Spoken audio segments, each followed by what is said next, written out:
नहीं करते थे और पूरे भारत में ऐसा करने वाली सिर्फ एक जाति थी, वो है चमार। आप बुजुर्गों से पता कर सकते हैं। 2. पूरे भारत में जिन श्रुतियों और लोक कथाओं में चमार को ब्राह्मण बड़ा भाई बताया जाता है, क्योंकि ब्राह्मण हिंदू धर्म का मुखिया है तो चमार बुधवार धर्म का मुखिया है, इसीलिए चमारों की शादी में पंडित नहीं बुलाया जाता। 3. रामायण में और कुमारिल भट्ट की किताबों में बुधवार को शूद्र लिखा गया है और रियल में भी चमार को ही मुख्य शूद्र माना गया है। अन्य जातियां कभी निशाने पर नहीं रही। 4. समस्त जातियों में सिर्फ चमार जाति ही ऐसी है जो गरीब होने के बावजूद अपनी आन शान पे मर मिटती है और इस जाति में आज भी राजसी गुण झलकते हैं। 5. चमारों का घर गांव के बाहर अक्सर होता है क्योंकि चमार गांव के राजा होते थे। इनको ही गांवों में डीह बाबा कहा जाता है। 6.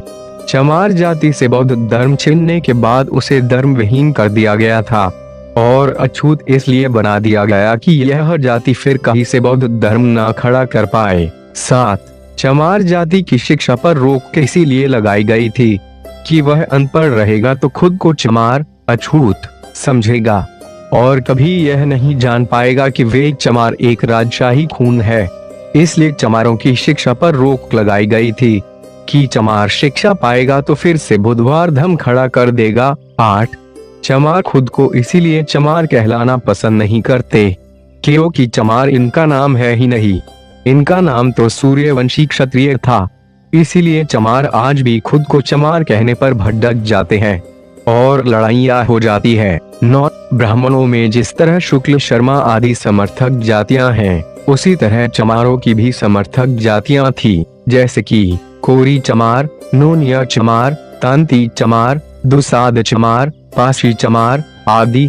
लेकिन चमारों की सत्ता विलुप्त होने के बाद इन सब में फुट पड़ती गई। 10. चंद्रगुप्त मौर्य भी चमार थे लेकिन गोरे और सुंदर थे, जबकि चाणक्य ब्राह्मण था और काला, इसीलिए कहावत बन गई कि काला बाभन गोरा चमार दुई जात से सदा होशियार। 11. जो भी जातियां आ रही नहीं थी वो चमार कहलाती थी और ऐसा आज भी है, चाहे मौर्य हो या नोनिया या दुशाध्या, अन्य शूद्र ब्राह्मण सबको चमार ही कहता है। ये सारी बातें जो ऊपर लिखी गई हैं, ये वर्मा और तिब्बत के बौद्ध ग्रंथ में इसका प्रमाण है और अधिक जानकारी हेतु आप बाबा साहब की लिखी किताब Who was शूद्र कौन थे से पढ़ सकते हैं।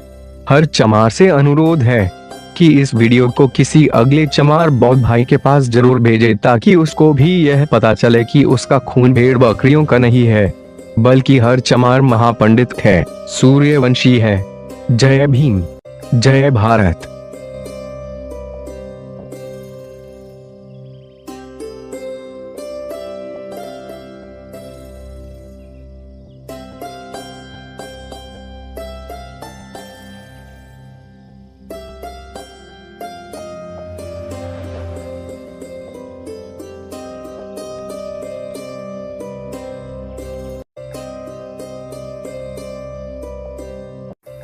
दोस्तों, इनकलाब जिंदाबाद चैनल में आपका स्वागत है।